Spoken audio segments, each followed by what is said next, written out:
影进我口，档次全都有。大家好，我是阿星，今天要给大家介绍一个纽约城里一阵风吹过之后，人们纷纷自杀的故事。电影名字叫做《灭顶之灾》，故事发生在纽约。这天上午，纽约中央公园里人来人往，一切看起来很正常。可是，在一阵怪风吹过后，这里的人都被定住了，他们站在原地不动。接着，一个女人拿起头上的发簪，刺向了自己的脖子。与此同时，在纽约的另一片区域内，工地里的工人们像集体着了魔一样，纷纷来到楼顶，排着队跳楼自杀。这些诡异的事件引起了新闻媒体的重视。媒体推测，人们的发疯可能是恐怖分子释放某些化学毒气引起的，让大家注意防备。在纽约的一所高中里，一位自然科学老师土豆正在给学生上课。就在这时，校长叫走了他。校长聚集了学校里所有的老师，告诉了大家校园外面发生的事情。他让老师赶紧疏散学生，学校暂时停止上课。土豆在学校里有一个好朋友，他叫小猪，是一名数学老师。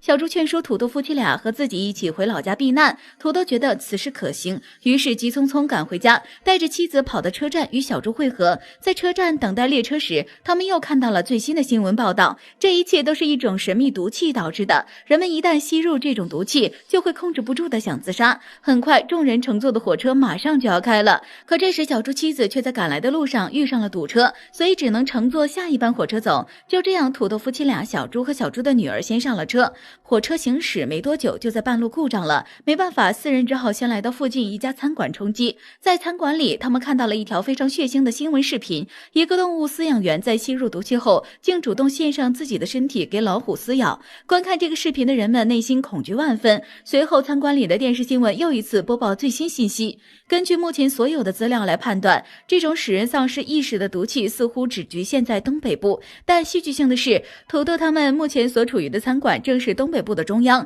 就在这时，这家餐馆突然停电了，大家被吓得纷纷开车逃离。土豆等人只好来到马路上求助有车的人，一对好心夫妻愿意带着他们一起。这时小猪告诉土豆，他要与土豆他们分开走，因为他和他的妻子失联了，他决定要去找妻子。由于此行凶多吉少，所以他先把女儿交给土豆夫妻俩照顾。就这样，小猪来到了普林斯顿，却看到马路两边吊满了自杀的人群。小猪急忙关掉车里所有的通风口，不让毒气进入。原以为万事大吉，却不料车顶上还有一个小口子。最后，中毒的小猪割腕自杀了。而土豆这边，在他们所前往的路段上也看到了很多的尸体，众人赶紧掉头想要走另外一条道路。恰好在这时，一辆军队的车路过，一个军人下车告诉他们，另一条路上面也全是尸体，大家已经无路可走了。就在这时，人群中有一名女性给普林斯顿的女儿通电话，可是话都还没说完，她的女儿就出事了。在得知普林斯顿被毒气袭击后，土豆赶紧给小猪打电话，